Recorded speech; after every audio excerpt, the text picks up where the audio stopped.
그렇다면 헌법, 대한민국이라는 나라를 어떻게 운영해 나갈 건가라고 하는 국가의 틀을 잡는 그 자리에는 단 한 명의 여성도 없었다는 거예요.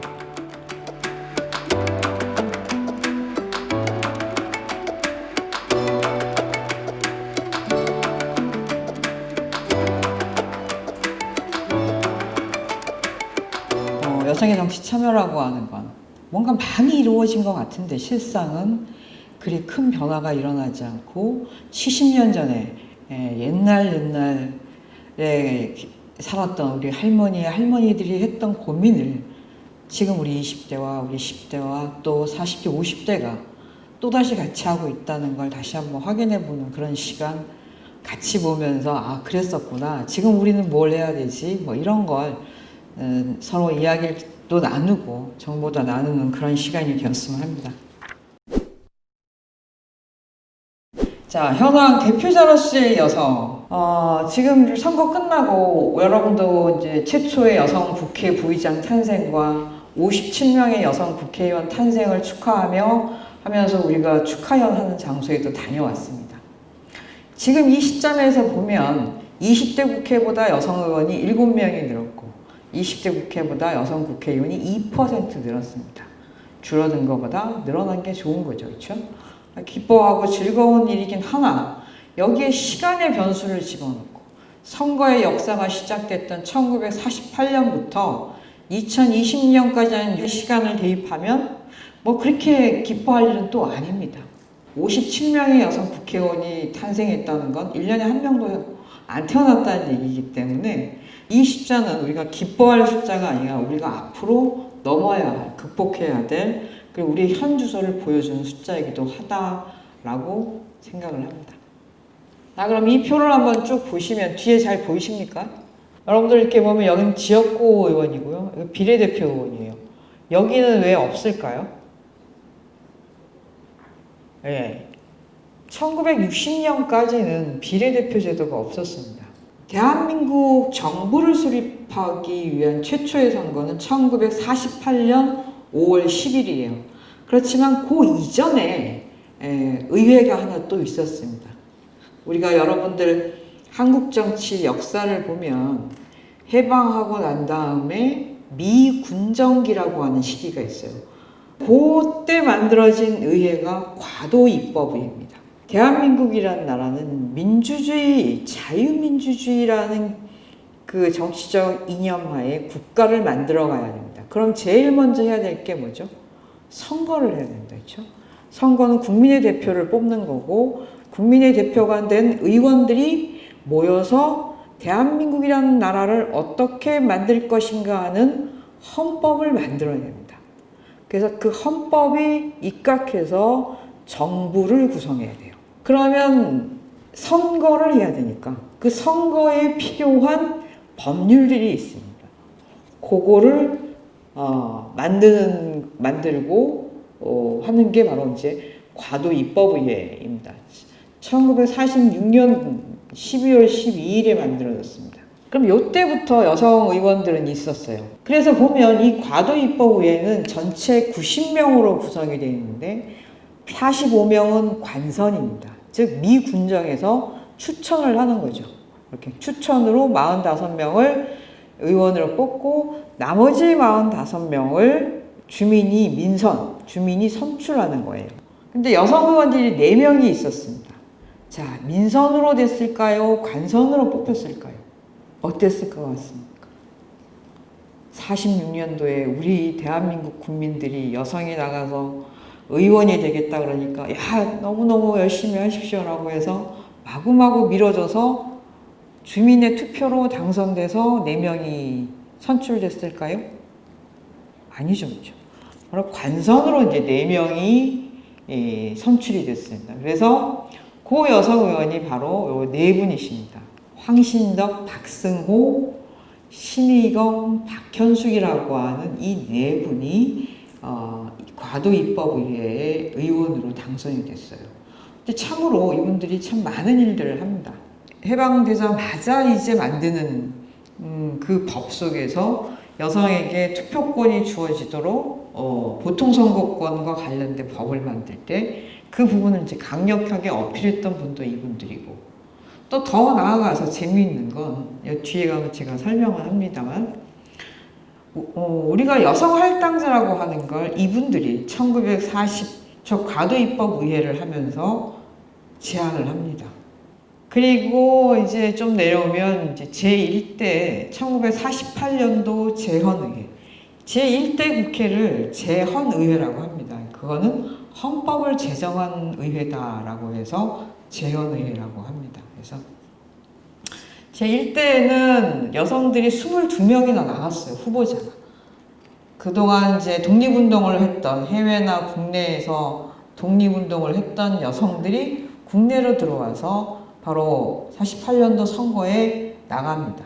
어떻게 보면 여성 아젠다보다는 민족이나 국가와 관련된 아젠다를 더 강력하게 어필하면서 등장을 하지만 단 한 명도 당선이 되지 않아요. 그런데 이제 여기 보면 통계상으로 보면 여러분들은 한 명을 만나게 돼요. 한 명을. 근데 이 한 명은 1948년도에 당선된 분이 아니라 1949년도에 안동시에 보궐선거가 생깁니다. 이분이 나가서 이제 보궐선거에 당선되면서 제1대 의회, 즉 재헌의회에 여성의원이 한 명이 있습니다만, 그럼 아까 말씀드렸던 것처럼 헌법을 만들었던 거는 1948년 7월 17일입니다. 우리가 재헌절이라고 했잖아요. 그렇다면 헌법, 대한민국이라는 나라를 어떻게 운영해 나갈 건가라고 하는 국가의 틀을 잡는 그 자리에는 단 한 명의 여성도 없었다는 거예요.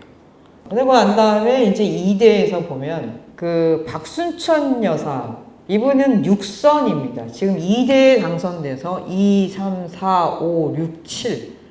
대한민국 여성 국회의원 중에 5선이 최고입니다. 지금. 아직까지도 이 6선의 기록을 박순천 의원만이 갖고 있어요. 그리고 보면은 이제 김옥선 의원이라고 계십니다.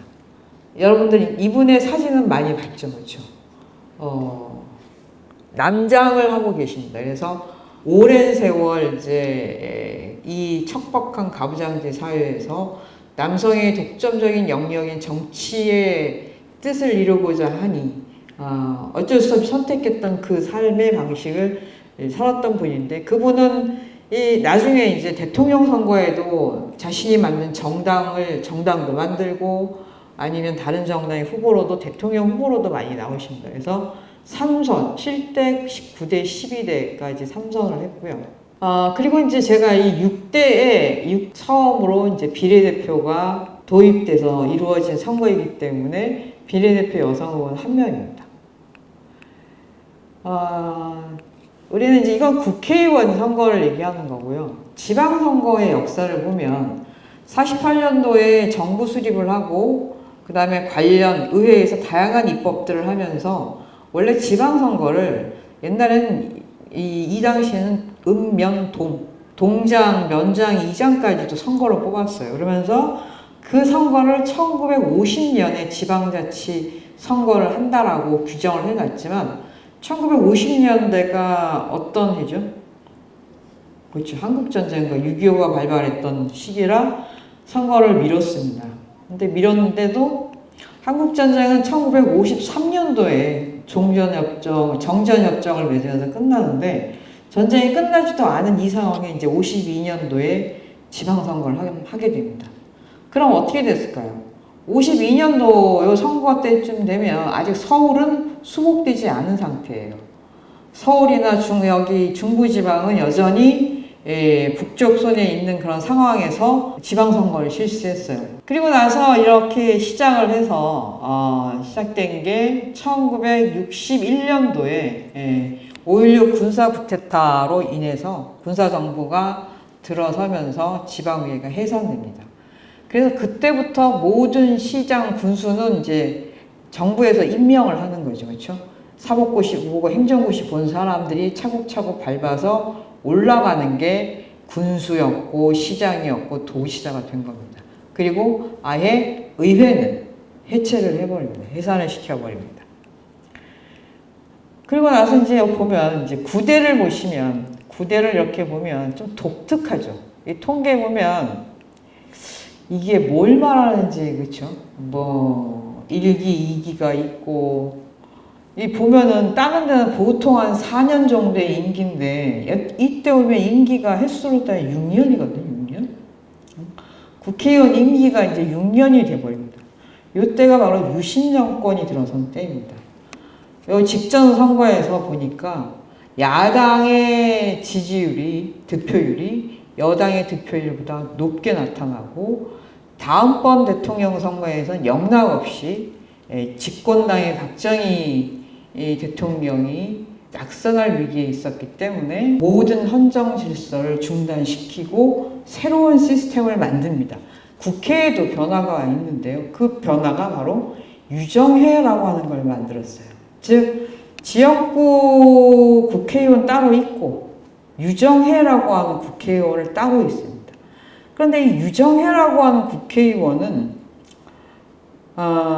통일주체 국민회의라고 하는 대통령을 뽑는 간선제도가 있습니다. 거기서 사람을 뽑습니다. 그런데 이 유정회 의원의 추천을 누가 갖고 있느냐? 추천권은 대통령이 갖고 있습니다. 즉 국회의원의 3분의 1에 대한 의원, 유정회 의원인데, 즉 국회의원의 3분의 1을 대통령이 뽑는 겁니다. 그게 이제 6년이니까 임기가 유정회 의원은 3년이에요. 그래서 1기, 2기. 6년의 전반기, 후반기, 그래서 1기, 2기입니다. 요때 이제 1기에도 여성이 한 11명 있었고, 2기에도 한 8명. 10대 때 3기에 7명입니다. 그리고 나서 이제 그 79년도에 그 우리 박정희 대통령 시해 사건이 일어나면서 이 유정회라고 하는 제도도 이제 해체돼 버리게 되기 때문에 이제 새로운 이제 선거제도, 국회제도가 생기는 겁니다. 그렇게 해서 이제 쭉 보시면 이 비율, 여성 의원의 비율을 보면 1900 여기 제 16대까지도 보면 8.1% 정도밖에 되지 않아요. 근데 16대 때 보면 지역 비례대표 의원이 상당히 많이 늘어납니다. 16명. 요때 여성할당제라고 하는 제도가 생깁니다. 바로 이 제도가 여성 정치 참여 역사에 있어서 중대한 역할을 해요. 30% 여성할당제라고 하는 게 16대 때 의무는 아니지만 정당법에 이게 생깁니다. 그리고 다시 17대 때에는 요 30%가 지금의 50%로 바뀌면서 의무화됩니다. 그러니까 이 제도라고 하는 거는 협상의 결과예요. 정치적 협상의 결과이기 때문에 가장 아무리 이상적인 제도라 해도 정치적 협상력에 따라서 그걸 다 한꺼번에 이룰 수는 없습니다. 그래서 단계적으로 처음엔 30% 했다가 그 다음에 50% 하고 이렇게 단계적으로 하나하나 제도를 새롭게 도입하면서 그 제도를 통해서 여성의 정치적 권리가 한 발짝 한 발짝 나아가는 그런 어떤 모양새를 보여줬습니다. 여기 이제 20대 있고 21대에 보면 이제 이 새로운 선거 제도가 이제 생깁니다. 이 국회에서 보면 비례대표 여성 할당제는 그동안은 단순 의무 사항이었어요. 즉 그 말은 뭐냐면 뭐뭐 해야 한다라고 규정이 되어 있지만 안 지켜도 벌은 안 받았어요. 그런데 이게 20대 선거가 끝나고 21대 총선이 시작하기 전에 이게 강제 이행 조치라고 한 게 생깁니다. 안 하면 그 정당은 비례 후보를 낼 수 없도록 만들어버렸어요. 지금 선거법이 바뀌어서 이제는 홀수는 반드시 여성이어야 하고 50% 비례대표 50% 여성 할당과 교호순번제를 지키지 않으면 그 정당은 비례 후보를 낼 수 없게 해야 되는 그런 이제 법이 좀 더 강력하게 됐습니다. 대표자로서의 여성이라고 하는 모습이 우리 앞에 지금 57명이 등장하기까지는 저렇게 60여 년의 시간이 있었고 그 시간 속에 많은 정치적 상황들 속에서 여성들이 3.5%라고 하는 것이 그냥 만들어진 게 아니라 많은 여러 가지의 정치적 사건들과 환경들 속에서 어떻게 보면 그 산물일 수도 있고, 그러나 여성 정치적 대표성 확대와 관련해서 가장 중요한 거는 이 제도라고 하는 게 그 어느 것보다 중요하다는 거죠. 제도라고 하는 거. 그래서 어떤 제도를, 그래서 제도 설계에 여성주의적 관점과 여성의 참여가 중요한 것도 바로 이런 겁니다. 선거법을 바꿀 때 그 자리에 여성이 여성주의적 관점을 갖고 있어야만 여성에게 우호적인 선거 제도가 나옵니다. 그래서 그런 어떤 것들을 우리가 이제 볼 수 있습니다. 자, 그럼 아까 말씀드렸던 것처럼 과도입법 의회를 한번 봅시다. 과도입법 의회는 요 네 분이에요. 아까 말씀드렸던 그 여성 의원 네 분, 요 네 분이인데, 근데 이제 상당히 재밌는 게, 그러니까 일제 식민지 하에서도 선거가 있었습니다. 그때 어떻게 했냐면 세대별로 선거를 했어요. 즉 세대주가 한 가구당 한 개의 표만 주도록 했습니다. 이번에 이 과도입법의회 민선 선거도 마찬가지로 세대주 투표를 한 겁니다. 국민 개인에게 투표권을 준 것이 아니라 세대주에게만 투표하도록 했기 때문에 세대주인 남성이 아버지가 나가서 당연히 여성보다는 남성을 찍을 수밖에 없는 그런 어떤 제도적 한계가 있었다라고 이분들이 선거가 끝난 다음에 다양한 이야기들을 해요. 그러니까 과도입법의회가 거둔 성과를 보면 여성할당제라고 하는 걸 제안을 합니다. 그때는 이렇게 얘기를 해요.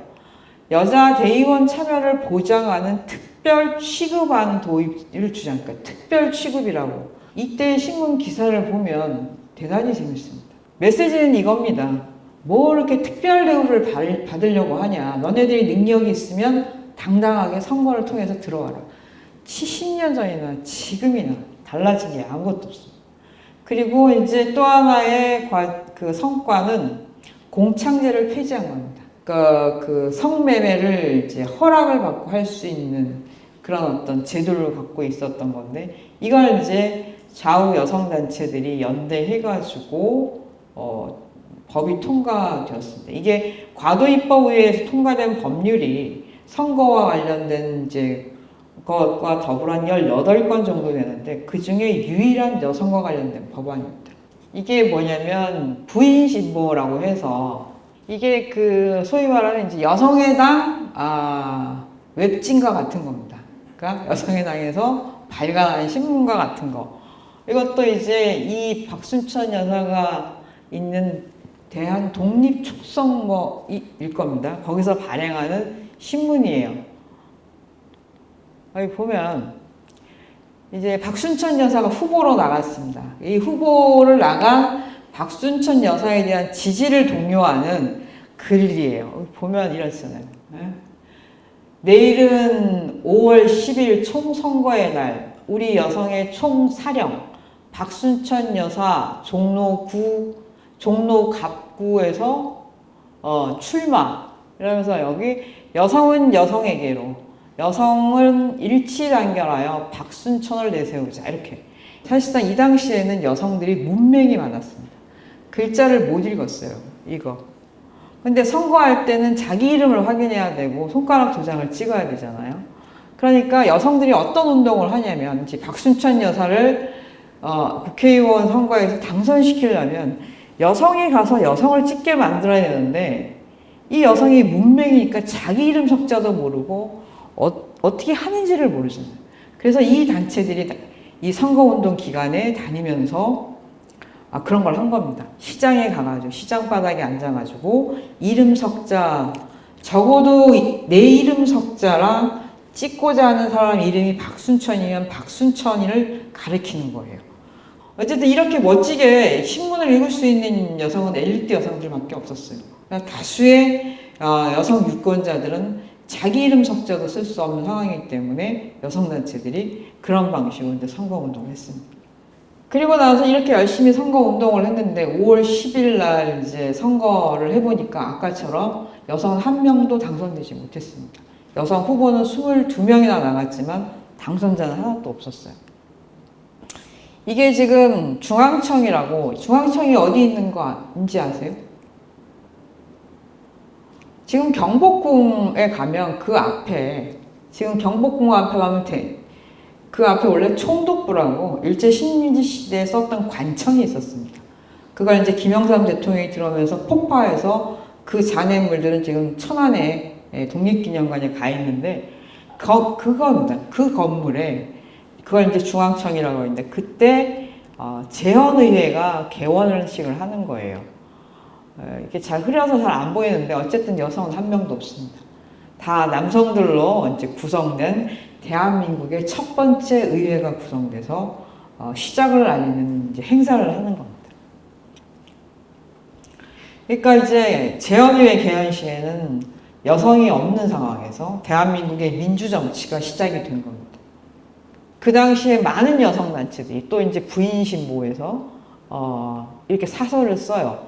여성 없는 국회 수립이라고 해서 쭉 읽어보면, 여기 보면 상당히 재밌습니다. 재밌다기보다는 이 시대를 살아갔던 어떻게 보면 우리의 증조 할머니쯤 되신 분들이 가졌던 그 울분들을 여러분들이 읽을 수 있습니다.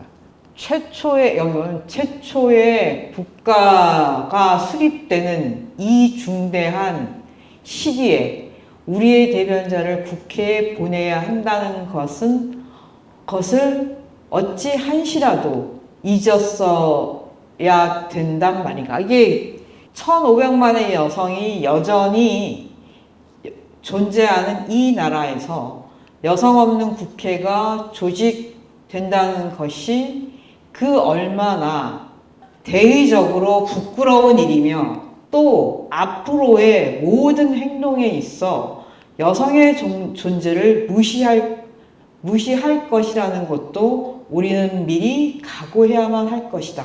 제가 이제 자료를 찾다 보니까 상당히 재밌는 게 있어요. 이게 1948년도 방금 저 선거가 끝나고 난 다음에 그 박순천 여사가 그 독립 축성 여성단체들을 모아놓고 무슨 여성대회를 하는 자리에서 이렇게 얘기를 합니다. 다음에는 이번과 같이 호라비 국회를 만들지 않도록 우리 여성은 총 걸기 하여야겠다 라고 울분을 토하면서 연설을 하십니다. 그러나 70년이 지난 2018년에 우린 이와 비슷한 발언을 우리의 세대들이 했습니다. 여성에게 국가는 없다라고. 2018년도에 했던 지방선거 17개 광역시도의 자치단체장이 전부 남성이었습니다. 단 한 명의 여성도 되지 않았어요. 그러니까 이게 보면 70년이라는 시간이 흘러가지고 뭔가 많이 변했을 것 같은데 실상은 그리 변하지 않았다는 겁니다.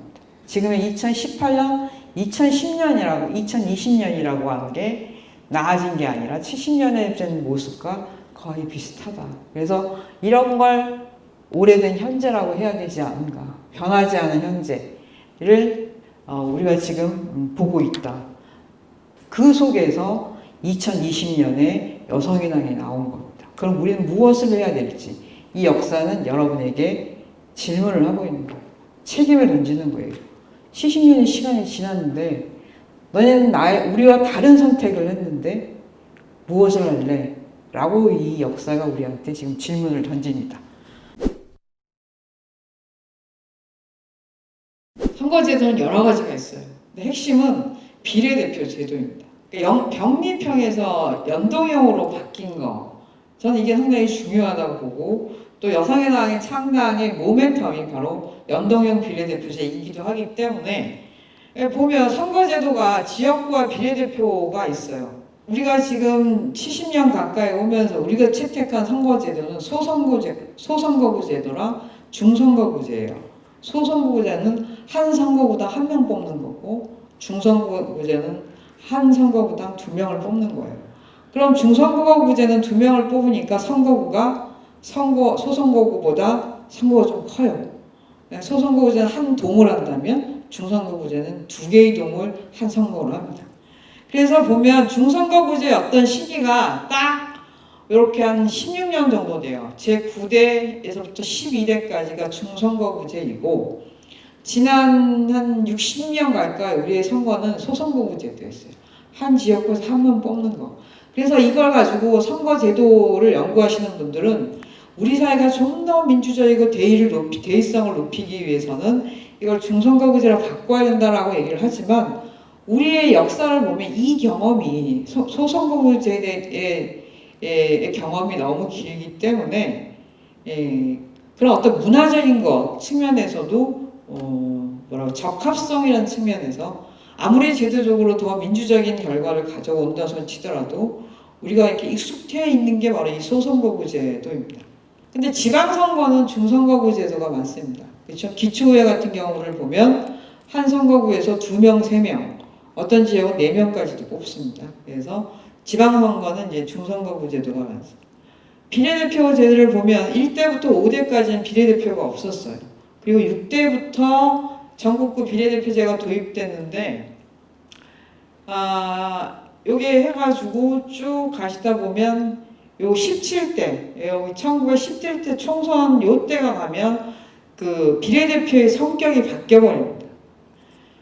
지금 보시면 비례대표 제도를 도입하고 이 지역구 정당 비례대표 배분 방식을 보면 상당히 재밌어요. 이걸 왜 만들었는지 아주 의도가 눈에 보이는데 일당에게 그 비례대표 의석에 2분의 1을 그냥 띄워줍니다. 혹은 3분의 1을 띄워줘요. 그리고 2당에게 나머지 자녀 의석 중에 3분의 1을 주고 또 3당이 있으면 그 3분의 1은 3당이 갖는 거예요. 자, 그럼 이게 뭐예요? 응? 지역구에서 첫 번째 1당이 되면 지역 비례대표 의석의 3분의 1은 그냥 가져가는 거예요. 그럼 뭐겠어요? 집권당의 권력을 유지하기 위해서 이 비례대표제를 도입했다는 거예요. 어차피 민주주의라고 한 틀 속에서 굴러가기 때문에 독재정권 하에서도 국회를 통해서 법을 만들어야 됩니다. 그러면 국회에 정부와 친한, 여당과 친한 의원들이 많아야 하니까 머리를 쓴 거죠. 이걸 어떻게 해야 될까 고민하다가 비례대표 제도를 도입하면서 배분 방식을 저렇게 지역구에서 1등한 정당이 비례대표 의석의 2분의 1 또는 3분의 1을 가져가도록. 그러면 전체적으로 보면 3분의 2 가까이 여당이 항상 국회를 장악하게 되어 있습니다. 그렇게 되면 정부가 내는 법안이나 정부가 필요한 법안들을 여당 의원들이 내가지고 통과시키게 됩니다. 그래서 한마디로 말하면 독재 정권의 권력 유지와 일반 하나의 도구로서 이 비례대표제가 도입이 됐어요. 그건 이제 그 9대에 가면 아까 말했던 것처럼 유정회라고 하는 게 만들어지면서 비례대표제를 없애버립니다. 어차피 유정회가 비례대표와 같은 기능을 했기 때문에 왜 국회의원의 3분의 1을 대통령이 뽑는데 대통령하고 친한 사람을 뽑지 대통령 욕하는 사람 뽑겠어요? 그러니까 이제 비례대표가 필요가 없었어요. 그래서 없애버려요. 그러다가 11대, 즉 박정희 전두환 정부에 들어서서 다시 이게 전국구 비례대표제가 부활을 합니다. 이때도 마찬가지로 지역구에서 1등한 정당한테 의석의 3분의 1을 그냥 줘요. 그리고 나머지는 2당 이하가 이제 나눠 갔습니다. 그리고 13대 때에도 상당히 재밌는데 1988년이라고 하는 게 87년 민주화운동 이후에 치러진 선거인데도 갖고 있는 선거제도의 허점을 보여주는데 이게 보면 88년도에도 마찬가지예요. 지역구에서 1등한 정당에게 우선적으로 2분의 1을 배분을 해줘요. 그리고 의석의 2분의 1 배분해주고 남은 2분의 1을 어떻게 나누냐? 그럼 이렇게 나눠요. 그러니까 1등이 2분의 1을 가져왔으면 나머지 정당들한테 줘야 되잖아요. 안 줘요. 본인이 포함돼서 1당이 포함돼서 나머지 2분의 1도 n분의 1로 나눠갔습니다. 그러니까 어떻게 되어 있어요? 항상 국회는 여당 의원이 많게 되어 있어요. 이 선거제도 하에서. 그렇게 해서 이제 96년도, 이제 92년도에 가면 이런 배분 방식이 사라지고 정당별로 지역구 국회의원 수에 따라서 그 비례대표 의석을 나누기 시작합니다. 그리고 96년도에 가면 92년도까지는 지역구 국회의원 수에 따라서 의석을 배분했는데 그 다음부터 가면 지역구에서 득표한 득표율에 따라서 이게 배분하게 됩니다. 이건 상당한 차이가 있어요. 그렇죠? 1등으로 당선하는 사람이 1등으로 당선하는 당이 민주당이 많다선 치더라도 지금의 우리 지난번 선거나 이번 선거를 봐도 당선된 의원 수로 보면 민주당이 많아요. 그런데 득표율을 보면 민주당이 시민으로부터 받은 득표, 그 다음에 미통당이 받은 득표율을 보면 차이가 얼마 안 납니다. 왜? 우리 애가 1등만이 의석을 갖게 되기 때문에 민주당이 45%, 미통당이 41%. 어쨌든 간에 득표율에 의거해서 비례대표를 배분하게 됐다는 건 그만큼 주민의 대표성을 좀 더 높여가는 방식으로, 좀 더 민주적인 방식으로 비례대표 배분 방식이 늘 바뀐 겁니다. 그러다가 이제 2004년도 제17대 국회에 가면 헌법재판소가 위헌 판결을 내립니다. 자, 지금 우리 그 6대서부터 16대까지 10대에 걸쳐서 비례대표 의석을 배분하는 방식을 보세요. 뭐가 먼저였어요? 뭘로 나눴어요? 지역구에서 당선한 국회의원 수나 지역구에서 받은 득표율로 비례대표 의석을 나눴잖아요. 그렇죠? 1인 1표인 거예요. 그러니까 지역구에다 투표한 그 민심을 그대로 갖고 비례대표 의석을 나눈 거잖아요. 그래서 이제 야당에 있는 의원이 이걸 제안을 한 거죠. 이거 헌법에 위배되는지 어쩌는지 확인해라. 그랬더니 헌법재판소가 1인 1표 제도에 의한 비례대표 의석 배분은 위헌이다라고 판결을 합니다. 그래서 지금 우리가 하고 있는 방식 1인 2표제 정당 명부식 비례대표제를 도입하게 된 겁니다. 그래서 17대 국회부터 1인 2표 정당 명부식 비례대표제를 도입하게 됩니다. 근데 이 17대부터 20대까지 썼던 비례대표는 우리가 그 앞에 한 단어가 더 들어갑니다. 병립형이라고 하는 게 들어갑니다. 즉 뭐냐면 1인 2표라고 해서 지역구는 지역구 후보를 뽑고 비례대표는 정당 투표를 통해서 뽑지만 이 비례대표와 지역구 후보가 아무 관계가 없는 거잖아요. 그렇죠? 그냥 정당 득표율에 따라서 비례의석을 나누는 거예요. 그런데 2020년 이번 선거에서는 준연동형 비례대표제라고 하는 걸 우리가 도입을 했습니다. 정당에 던지는 표가 국민의 뜻이다. 그러니까 정당 투표율에 따라서 전체 의석을 나눠야 된다. 라고 하는 겁니다. 즉 비례대표와 지역구를 연계해서 전체 의석을 결정하는 것. 그래서 그걸 연동형이라고 합니다. 이게 올해 이제 21대 총선을 통해서 처음으로 도입된 준연동형 비례대표입니다. 이게 왜 중요한가를 여기 써 있습니다. 여기 지금 몇 개, 지금 제가 설명한 내용들이 쭉 들어가 있는데요. 연동형 비례대표제는 크게 이 세 가지의 의미가 있습니다. 첫 번째는 다당제 정치를 할 수 있다는 거예요. 즉, 지금 지역구 선거 같은 경우는 어떻게 해요? 지역구에서 표를 많이 받은 사람 한 명이 당선되는 거예요. 세 개 정당에 나가서 후보가 나가서 한 정당의 후보가 35%를 얻고 나머지 두 개의 정당이 33%, 32% 얻었는데 어떻게 되죠? 당선자는 35% 하나죠. 그럼 이 지역 주민의 대표는 35%만 대표되는 거예요. 그럼 나머지 70%는 어디로 가요? 이 70% 국민의 뜻은 죽어버립니다. 그게 사표라고 하는 겁니다. 그러나 연동형 비례대표제에서는 의석 자체를 어떻게 한다고? 정당에 던진 표로 전체 의석을 나눠요. 그러다 보니까 사표가 방지되고 또 우리처럼 여성의당이 창당된 것도 마찬가지로 연동형 비례대표제가 갖고 있는 그 가능성, 사표 방지를 통해서 우리도 의석을 확보해요. 3%만 하면 우리도 연동형 비례대표제 준 50%이지만 6석 저기 비례 선거연합이나 유성정당만 아니었으면 6석을 가져줄 수 있었어요. 그건 바로 이렇게 연동형에 의거한 비례대표 배분 방식에 의한 겁니다. 즉 연동형이 아니었으면 우리는 한 명 정도밖에 3%를 얻으면 한 명의 의원을 만들 수 있지만 연동형 체제를 하면 우리는 6명의 의원을 가질 수 있습니다.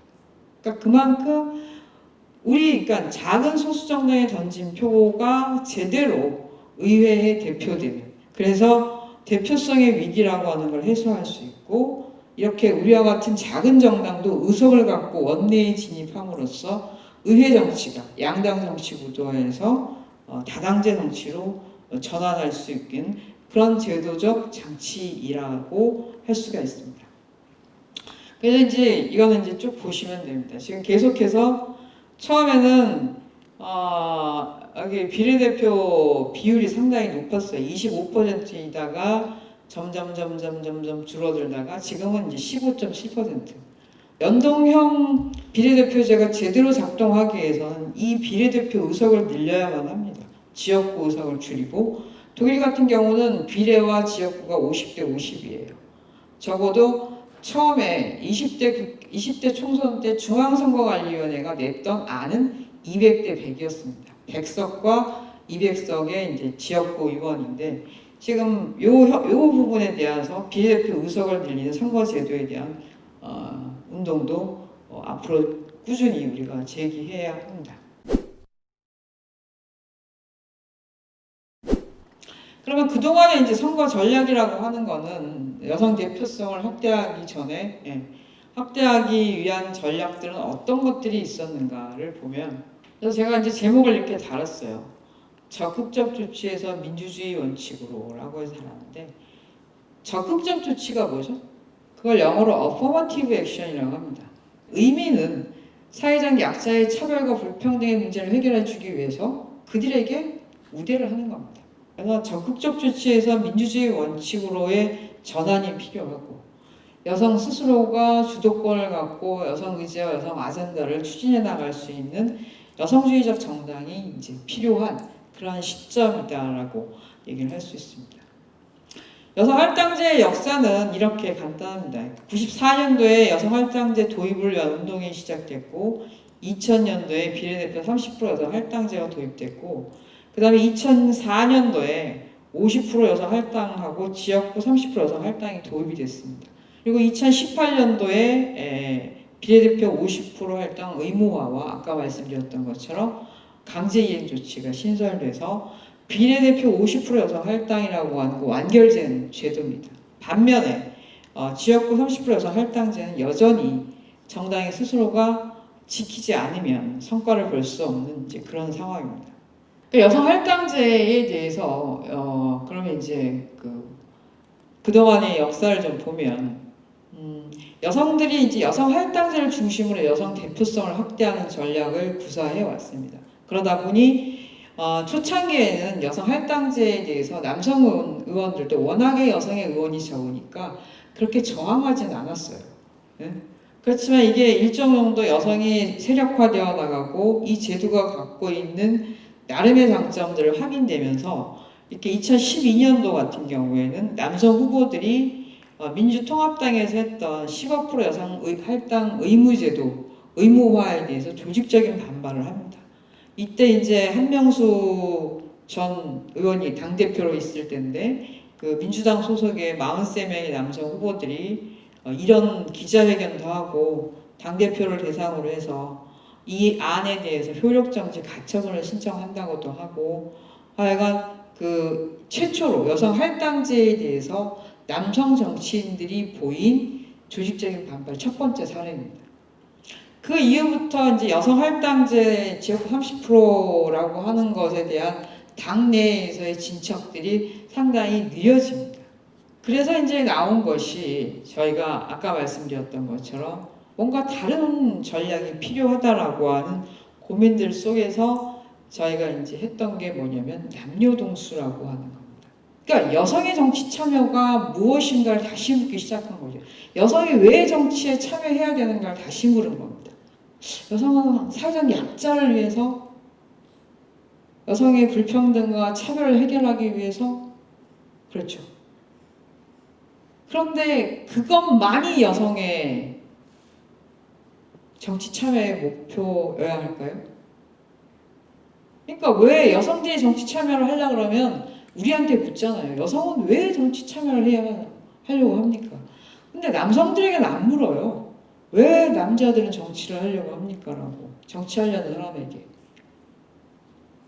그런 어떤 정치라고 하는 것에 대한 새로운 사유, 여성 정치라고 하는 것은 새로운 사유, 새로운 접근을 해봐야 한다는 거죠. 즉, 여성이 정치에 참여하는 것은 민주주의 사회에서 당연한 권리가 아닌가, 너무나 당연한 얘기를 지금 하자는 거예요.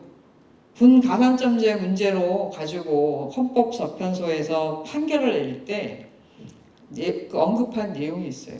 우리는 지금 공직선거법에서는 여성 할당제 이런 것들은 적극적 조치이며 이것은 헌법 정신에 위배되지 않는다라고 되어 있습니다. 그럼 여성 할당제라고 하는 공직선거법에 담겨져 있는 여성 할당제는 어포머티브 액션입니다. 차별과 불평, 사회적 약자의 차별과 불평등을 해소하기 위해서 우대해 주는 거고 배려해 주는 겁니다. 여성의 정치 참여라고 하는 것이 배려받고 우대받아야 될 건가요? 라는 질문입니다. 그래서 그것이 아니라 민주주의를 다시 사유하자는 거예요. 민주주의란 무엇인가? 민주주의가 뭘까요? 백성민자의 주인주자, 민중이 지배하는 데모스, 즉 자기 지배의 원칙이에요. 자기 통치의 원칙. 그럼 국민의 대표 기관인 국회에 과연 여성은 자기 지배의 원칙을 관철하고 있을 만큼의 여성을 대의하고 있는가를 묻는 거예요. 그런가요? 아니잖아요. 19%잖아요. 19%. 그래서 이제 왜 여성이 정치 참여를 하느냐라고 질문을 했을 때 여성의 차별과 불평등과 이런 걸 해소하기 위해서가 아니라 민주주의를 표방하는 나라라면 자기 통치 이념이 실현될 수 있도록 해야 하며, 그러기 위해서는 민주주의, 그 국가의 국민과 시민의 절반을 구성하는 여성들이 남성과 더불어 동등하게 대표자가 될 권리를 갖고 있어야 된다. 그게 바로 민주주의 원칙으로서의 남녀동수입니다. 자, 그렇습니다. 그래서 이 남녀동수와 관련된 방금 민주주의 원칙으로서 남녀동수의 이념을 실현하기 위해서는 어떻게 해야 되냐면 우리가 헌법에 이 정신을 담아야 됩니다. 그래서 2017년부터 헌법 개정 운동을 할 때 요걸 신설하는 운동을 했습니다만 알다시피 헌법 개정 자체가 불발이 됐어요.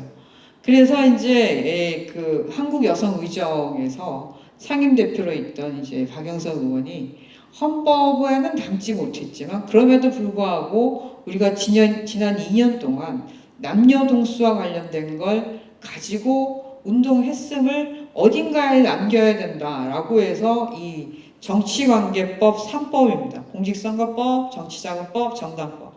각 법 안에 남녀동수라고 하는 저 단어를 집어넣어서 개정안을 만들었습니다. 바로 그 2년 동안 우리가 새로운 패러다임으로 여성의 정치 대표성 확대를 위한 운동과 전략을 모색했다는 걸 기록으로 남긴 게 이 법안에 들어있는 남녀동수라고 하는 4글자입니다. 적극적 조치로서의 여성 할당제와 민주주의 원칙으로서의 남녀동수는 이렇게 세 가지 측면에서 나눠보면 조금 결이 달라요. 설명했듯이 적극적 조치로서의 여성 할당제의 그 여성은 사회적 약자이고 경제적 약자입니다. 그래서 사회적 약자로서 여성이 당하는 차별과 불평등의 문제를 해결하기 위해서 그들에게 우대 조치를 하는 겁니다. 그러나 정치가 과연 정치는 여전히 여성은 사회경제적으로 약자이고 불평등한 상태이지만 정치적 대표자로서 정치의 어떤 시민으로서의 여성은 다르게 사유해야 된다는 겁니다. 이걸 거부하는 게 아니라, 그리고 여기서 말하게 되면 여기 할당이라고 하는 것도 아까 말했던 것처럼 여성이 당한 과거의 차별과 불평에 대한 대가가 바로 이 할당의 크기이고, 그래서 항상 최소 비율로 재산이 제시가 됩니다. 그러나 민주주의 원칙으로서의 남녀 동수제에서 그 여성은 정치적 다수자로서의 여성을 사유합니다. 적극적 조치에서 여성은 사회경제적 약자로서의 여성, 그렇기 때문에 그들이 갖고 있는 차별과 불평등의 문제를 해결하기 위해서 적극적 조치와의 하나로 여성 할당제가 필요하다는 논리인데, 그러나 정치의 영역에서는 바로 이 적극적 조치보다는 민주주의 원칙이라고 하는 걸 호명하고 하는 것이 더 합당하다는 얘기입니다. 그래서 정치의 영역에서 보면 여성은 사회적 약자가 아니라 정치적 다수자입니다. 시민의 절반을 차지하고 있고 인류의 절반을 차지합니다. 그리고 여성과 남성이라고 하는 질적인 인류의 차이의 또 한 축을 담당하기도 합니다. 그렇기 때문에 여성은 정치적인 측면에서 결코 소수자 약자가 아닙니다. 정치적 다수자로서 거기에 맞는 대표자가 될 수 있는 동등한 권리를 요구할 수 있어야 한다는 겁니다. 그리고 아까 말씀드렸던 것처럼 할당의 근거는 차별과 불평등에 대한 보상이 아니라 자기 통치라고 하는 민주주의 원칙입니다.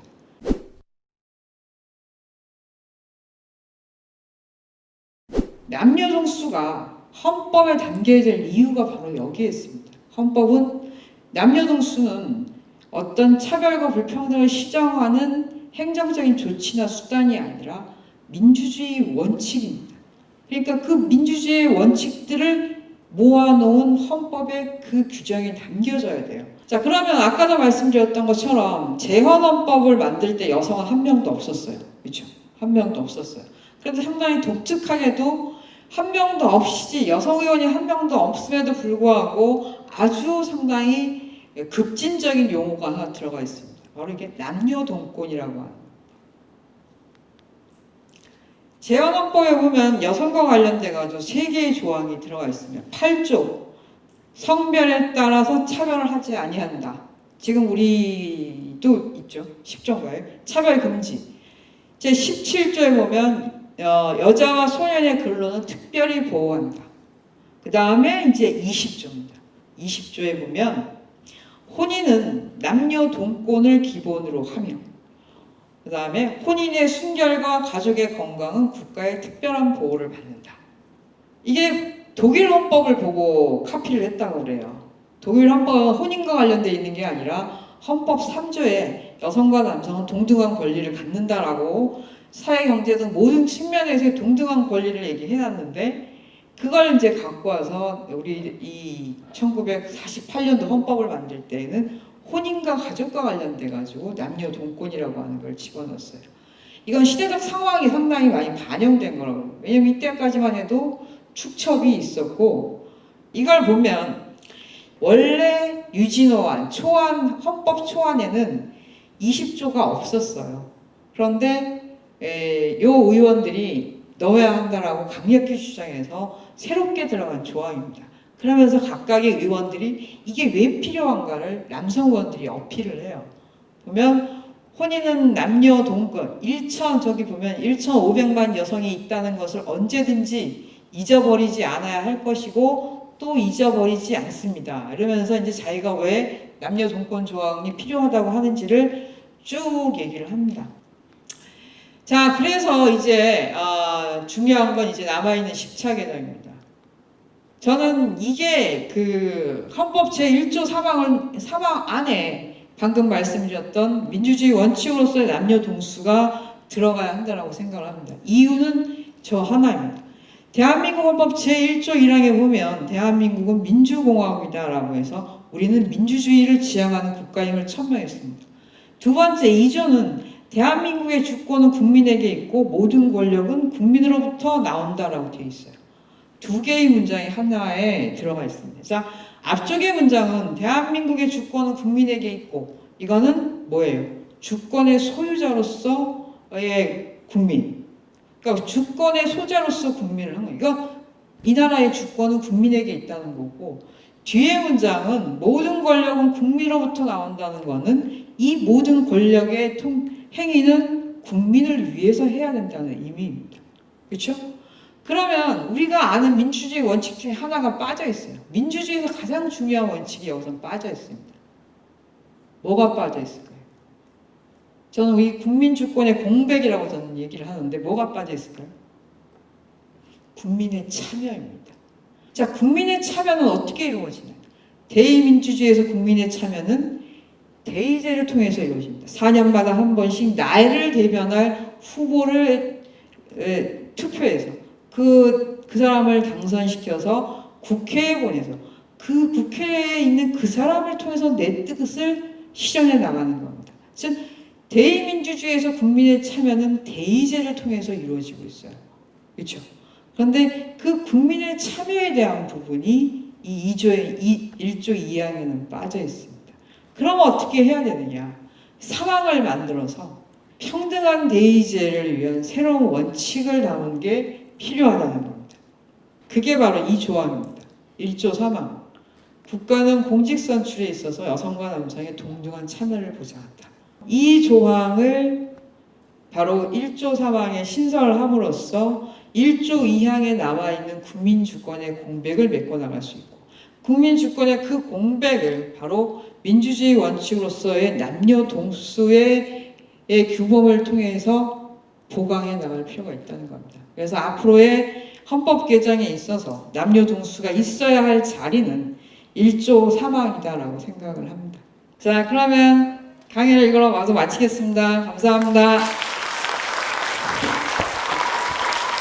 네, 수고 많으세요.